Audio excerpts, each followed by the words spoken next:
What's going on, guys? Sorry I didn't do a vlog last week. I took the family to Universal Studios for a couple of days. Rode some coasters. I'm a roller coaster junkie. I love them.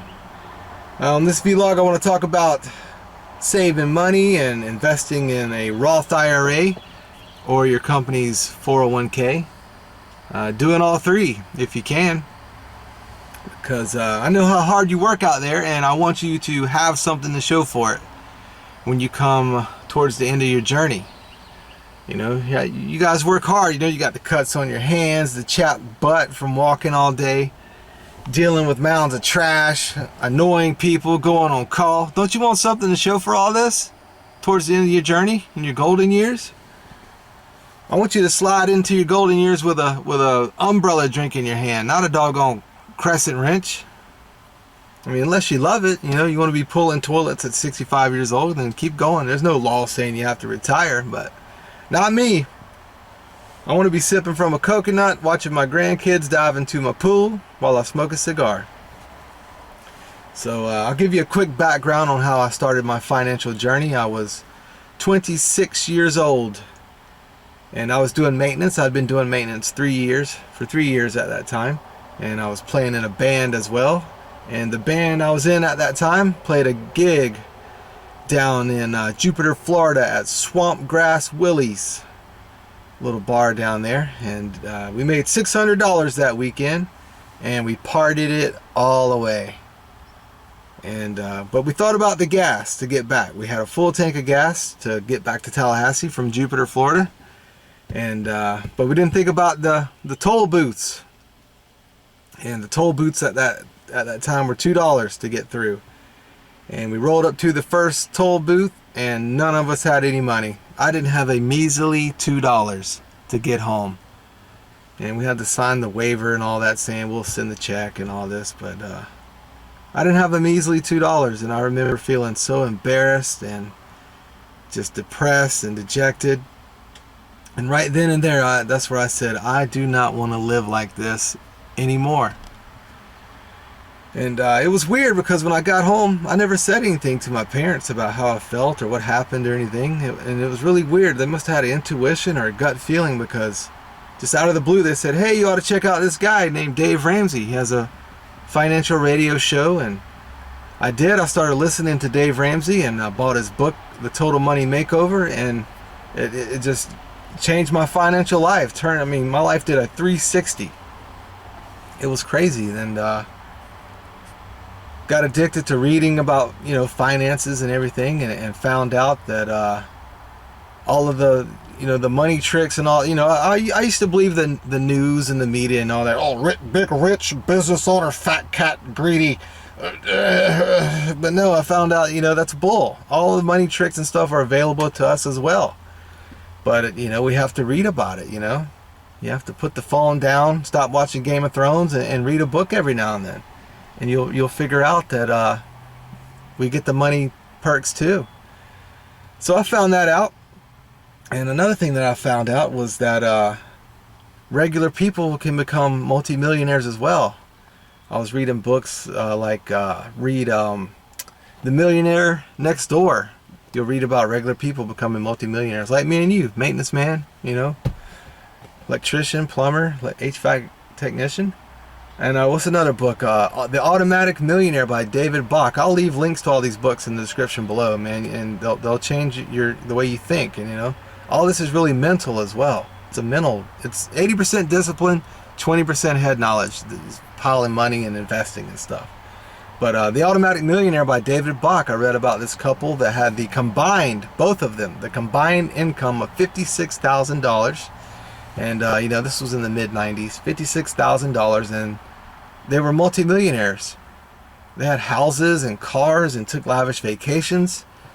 And he was like a city worker or something, and she was a hairdresser. Normal, regular people became multimillionaires, and you know, these books were just blowing my mind. So you know, I got rid of the blame list. You know, we all have our blame list. I had my blame list. Reasons for not looking good. You know, reasons for not doing well. And you know, I had the government at the top of my list. You know, I had a lecture second to none. The government. Oh, if the government would just, you know, they get off my back, and it's, you know, the government's why I'm not doing so well, you know, and the taxes, you know, look what you got left when they take everything. And all these negative people over here and my negative relatives over here, if they would just get positive, everything would just work out and I'd do better. And once I got rid of my blame list, everything changed, you know. And then there was one big problem with my list. I wasn't on it, Skid. So the only way things get better for you is when you get better. The only way things are going to change for you is when you change. You know, and if you don't, things are going to be about like they've always been. And some people say, well, geez, Lex, if it's going to be about like it's always been, how will my life ever change? And my answer is when you change.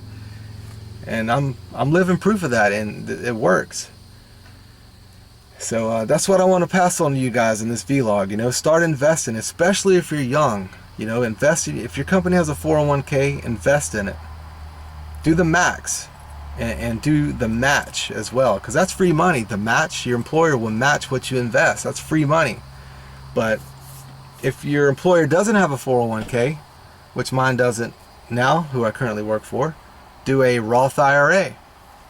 IRA stands for Individual Retirement Account. Do a Roth IRA and just start off with something easy like $100. $100 a month you invest, and you'll be shocked at how quick it grows, and compound interest, the power of compound interest. And you know, so you hear some guy say, "Yeah, Lex, I just can't afford $100, you know, right now. I can't afford to give it up." What do you mean you can't afford it? Budweiser breath? What do you mean you can't afford it? Crippy Bud breath? I used to walk around, you know, I was a rocker. I used to have the same excuses. I was a rocker, a partier, a rock and roller. I used to walk around, man, I'm so broke. You know, complaining about how broke I was with $100 bag of purple orange hair Crippy Bud in my pocket, hungover after dropping $80 at the bar the night before, wondering why I was broke. Folks, if you stop investing in instant gratification and start investing into your future, you're going to be shocked, I promise you.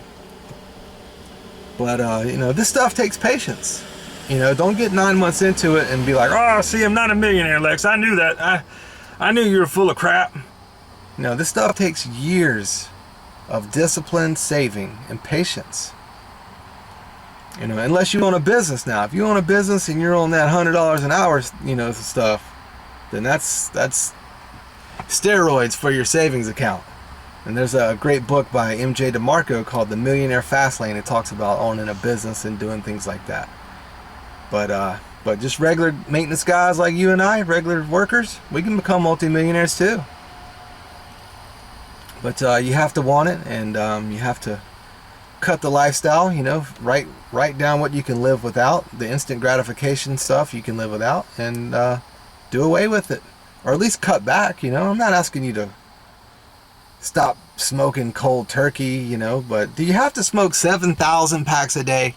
You know, just cut back a little bit and you'll be amazed at the savings that you can invest into a 401k, a Roth IRA. And you know, just I was at the bank today. I hate being a braggadocious douchebag. I hate it, but I'm gonna do it just to show you that I'm walking what I'm talking, and all the haters and the naysayers who will probably come by like, "Yeah, right, this guy's just talking out his butt." So I went to the bank today. Here's just one of my investments. I crossed out all the info for all the weirdos and scammers. There's the date, May 24th, 2019. There's my name. Let's see, this is backwards because I'm looking in the lens. $20,348.22. And that's just one of my investments. And I'm a maintenance man. Nothing big, that's just one of my investments. I have a few investments that are more than that. And I'm just a maintenance man, guys. Alright, and I don't say this to be a braggadocious douche. I just want to inspire whoever needs to hear this. You can do this as a maintenance man, you know, and once a week, it never fails. I get the guy, I knock on his door. Oh, dirty maintenance man, here to fix my nasty toilet. Where did you go wrong in life? Okay. Alright, keep judging, you know, driving your 2004 Honda Accord with the bumper duct taped on. living in your 1-bedroom apartment with cat doo-doo all over the place. You know, keep judging the dirty maintenance man. Little does he know that I own a 4-bedroom, 2-bath house in one of the nicest neighborhoods in my city. My kids go to one of the best schools in my city, and my savings and investments are about to cross over into 6 figures. So yeah, keep judging the dirty maintenance man, Mr. Boo-Boo, Mr. Cat Doo-Doo. And again, guys, I hate being a braggadocious douchebag, but I'm gonna do it just this one time, just in hopes to inspire whoever needs to hear this. You can do this. Be a maintenance man. Own it. Don't let society and these TV shows and the movies coming out of Hollywood make you feel bad for being a maintenance man. Own it. I do. And I don't try to make it seem like I'm more, you know, something more important. Oh, I'm a civil engineer building maintenance of America association. No, I'm a maintenance man when people ask what I do. I'm not embarrassed. So own it. You know, all these TV shows and the movies where they portray the plumber or the maintenance man as some downtrodden, sad looking person with his butt crack hanging out. I don't believe it. It's not true. It's not true. And that's why I make all these videos with positivity and showing that it's not true. So don't believe these TV shows and what's coming out of Hollywood. And there's probably some haters out there, you know, like, Oh, he made all that money in the music business. He did all that in the music. He didn't do that doing maintenance. wrong. I actually had to use the savings that I accumulated from doing maintenance to keep me afloat when I did music full time.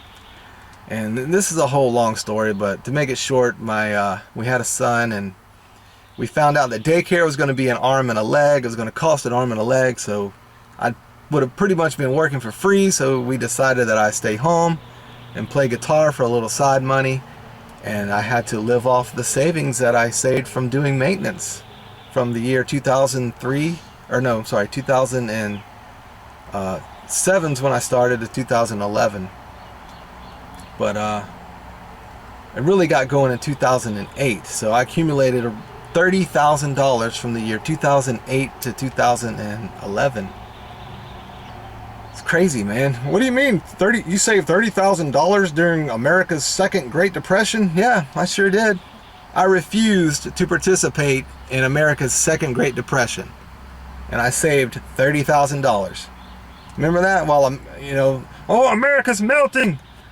Oh, the financial collapse. Well, not me. I refused to participate. I saved 30 grand during those years doing maintenance, making between $12 and $14 an hour, because I got 50-cent raises throughout those years. Yeah. And it was all discipline, man. I wasn't doing music at that time because I left the band in 2007. So yeah, 2008 to 2011, it was straight maintenance. Saved 30 grand. So I hope that lights a fire under some of you guys. You can do it. But granted, I wasn't married and I didn't have a kid at that time. But that money saved me for when I did have my son in 2011. I got to do music full time, and it kept me afloat, pay my bills, because there ain't no money in the music business. Haters that don't believe this, thinking I did this some other crazy way. No, this is all maintenance money. Now, I do recommend getting you some side hustles. I've got me some side hustles, and that accelerates everything. I got me some side hustles, and I'll if somebody leaves behind something good, I'll sell it. I'll put that sucker on Facebook or whatever and sell it. I used to put stuff in the paper back before Facebook and all this came along. I'd put it in the classifieds, and I'd make money that way. But it's mostly just turning wrenches and grinding, baby, saving cash. And I've piled cash through all political administrations, Republican, Democrat. I hate getting political and I hate politics, so I'm not even going to go there. But I did all this through, it didn't matter who was president or who was in the House, who was in the Senate. I was piling cash. Republican, Democrat, it didn't matter. So I didn't let that stop me. I mean, it's all a mental thing. If you want to believe the news and all that stuff, you start reading these books and you'll find out that it's not all truthful. We can become millionaires, you and I, the working man, but it's going to take discipline and not investing into instant gratification.